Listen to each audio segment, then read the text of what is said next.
Bonjour à tous, aujourd'hui je vous retrouve pour une vidéo que j'avais hâte de faire suite à mon retour en Belgique après mon stage. Donc j'ai écrit quelques points sur mon ordinateur pour avoir un peu suivi, mais à mon avis je ferai peut-être pas dans l'ordre ou quoi, on verra bien. Et j'espère dire tout, sinon il y aura une partie 2 si vous avez des questions. Donc, je suis partie 2 mois à Malte pour mon stage dans une association en communication. Donc, je suis en communication. Donc, je suis partie pour la deuxième, c'était 2 mois de stage, 9 semaines. Et enfin, moi j'ai dû faire 9 semaines au lieu de 7 pour avoir droit à la bourse notamment. Mais sinon, c'était 7 semaines, donc voilà. Euh, Déjà, pourquoi partir? Pourquoi Malte? En fait, il y a tant de questions que j'ai trop peur d'oublier des choses. Euh, donc, déjà, pourquoi partir de base? Parce que de un, j'en avais vraiment envie. J'ai toujours voulu faire un Erasmus, que ce soit à l'Areto, enfin à l'Areto, après l'Areto ou quoi. Je voulais vraiment faire ce type d'expérience pour pouvoir notamment, enfin, ça je vais le dire après. Donc voilà. Ensuite, pourquoi Malte? De base, je devais aller en Angleterre, mais comme vous le savez, ils sont partis de l'Europe, donc très compliqué. On ne pouvait plus, avec l'école, etc., partir hors Europe, c'était vraiment trop compliqué. Donc, heureusement, il y avait ce petit pays, cette petite île, Malte, dont j'ai déjà été une fois. Donc je me suis dit, ah, c'est bien, comme ça au moins je connais déjà un petit peu. Et il se trouve que là-bas, bah, on parle anglais et maltais, etc. Donc c'était vraiment le pays parfait pour moi. Et en y réfléchissant bien, j'ai tellement bien fait. De toute façon, je pouvais pas aller en Angleterre, mais euh, niveau tout, c'était quand même mieux de Malte. Après, pourquoi partir? Il faut vraiment vous poser cette question-là aussi, si c'est worth it, comme on peut dire en anglais, je sais pas comment traduire. Euh, donc moi, premièrement, c'était aussi, quand même aussi me retrouver seule avec moi-même et tout. Mais c'était aussi un grand parti pour pouvoir savoir me débrouiller, notamment en anglais ou dans mon travail en général, en communication, parce que je fais communication, mais j'aimerais ne pas... j'aimerais avoir... enfin, j'ai eu, grâce à ça, de l'expérience sur mon CV pour pouvoir être recrutée plus facilement, vu que j'ai même augmenté d'un niveau. En anglais, j'étais un B1, je suis passée B2, donc c'est le niveau au-dessus si je me trompe pas, à chaque fois je me trompe, donc voilà. Et je suis très contente de ça. Donc pourquoi partir? Voilà, j'ai répondu. Et voilà, c'est une expérience incroyable, même si moi, je connaissais personne qui allait là au départ. J'étais vraiment toute seule, mais ça m'effrayait pas plus que ça. Mais je vais en parler un petit peu par après. Alors, je suis désolée si je touche tout le temps mes cheveux, mais c'est vraiment un toc chez moi si vous avez des tips. Alors, le départ, je suis partie le 19 mars, donc c'était genre 1, 2 semaines avant mon anniversaire, c'était vraiment parfait. Et j'allais rester là pour 9 semaines, donc 2 mois. Et il faut bien réfléchir à ce que vous prenez dans votre valise. Moi, j'avais bien évidemment une grande valise avec un sac à rester avec moi dans l'avion. Mais il faut penser à le climat là-bas, vous allez rester 2-3 mois, donc il faut bien penser selon les mois du pays. C'est pas comme ici où vous êtes sûr qu'un peu un jean ça ira quoi pour 2 mois. Mais là-bas, voilà. Et j'ai pas fait de très bons choix, je sais pas ce qui s'est passé. En fait, j'avais parlé avec une fille qui était allée aussi pour ses études à Malte et elle m'a dit qu'il faisait un peu froid et tout ça. Donc j'ai plus pris de choses, on va dire. Bah, j'ai pas plus pris, mais pour moi j'aurais dû prendre des choses plus été, vu qu'il a fait vraiment bon, chaud, vraiment magnifique. Donc je suis arrivée en mars, vraiment en avril. Voilà, et je suis restée jusque mai. Donc voilà, pensez vraiment à prendre des choses conformes au pays là-bas, la vie là-bas, la température, etc. Mais aussi, moi de base, je m'étais dit, oh, là-bas, je vais essayer de me maquiller, etc. Parce que ça fait peut-être 3 ans même, je crois, que je me maquille plus régulièrement, etc. pour sortir. Et là, j'avais pris quand même mon maquillage et tout. Et finalement, c'était plus un encombrement qu'autre chose. Parce que je me suis pas vraiment maquillée. Quand il fait bon, quand il y a du soleil, franchement, moi,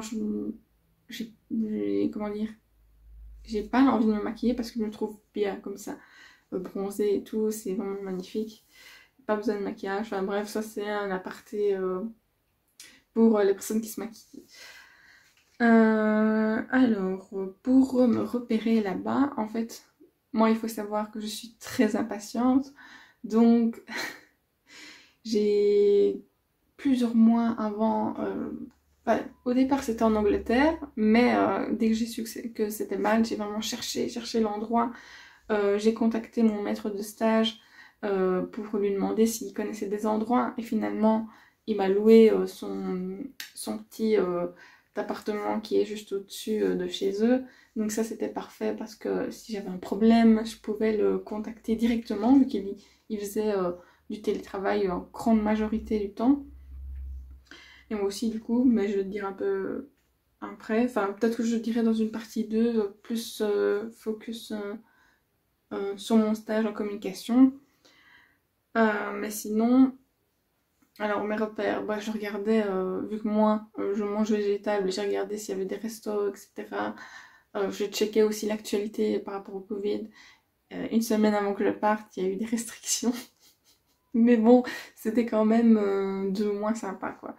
Il n'y avait pas besoin de pouvoir aller manger au restaurant ou aller dans des magasins pour cette expérience-là parce que c'était vraiment pas ça le but.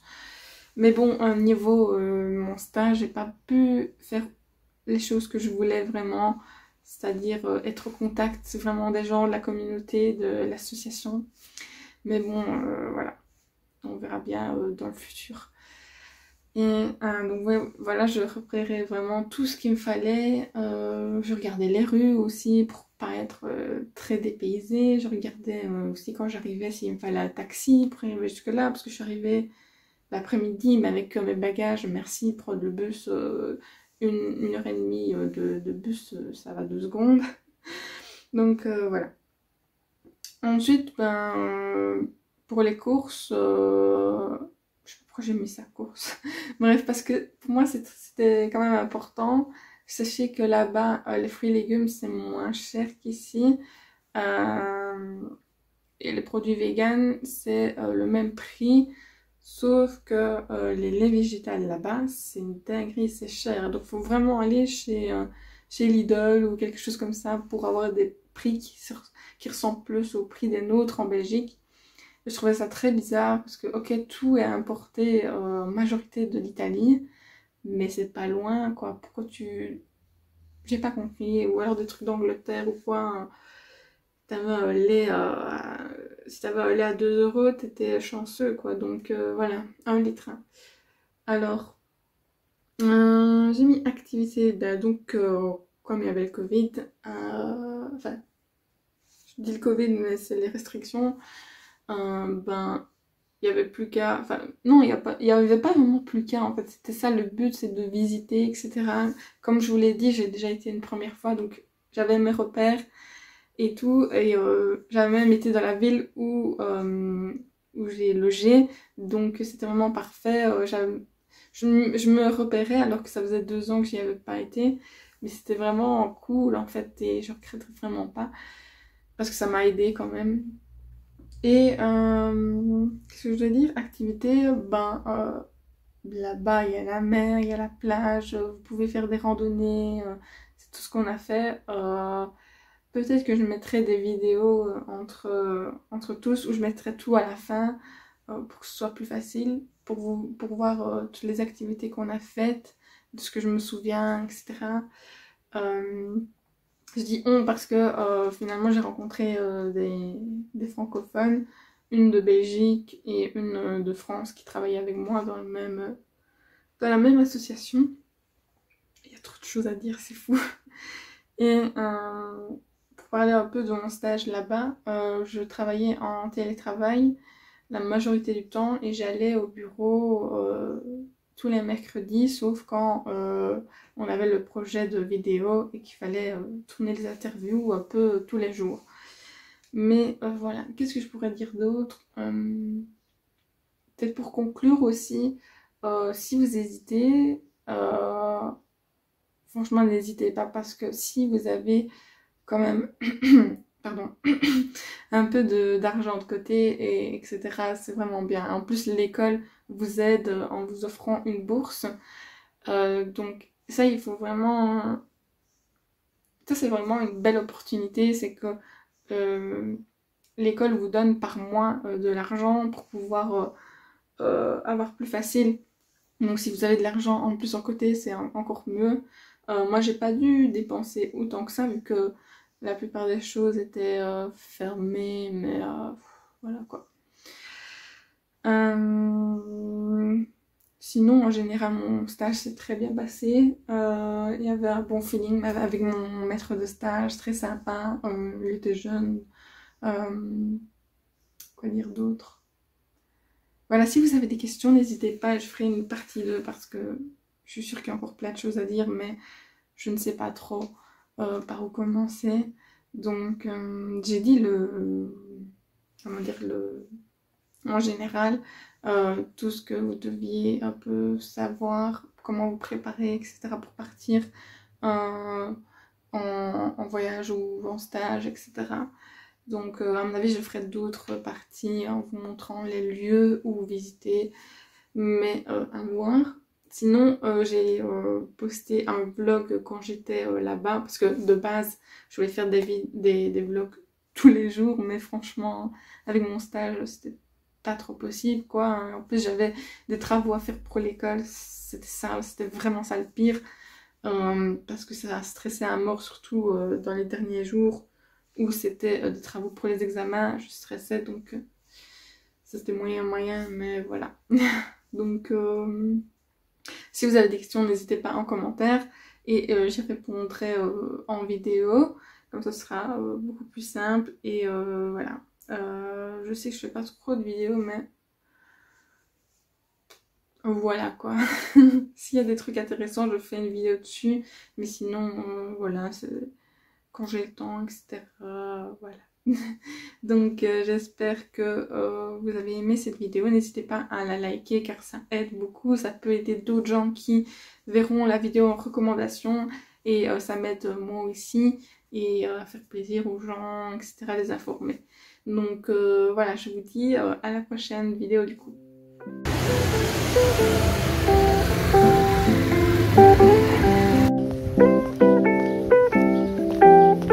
On se demande bien où je vais. On se demande bien. Vous allez bien comprendre. Là, vous pouvez comprendre.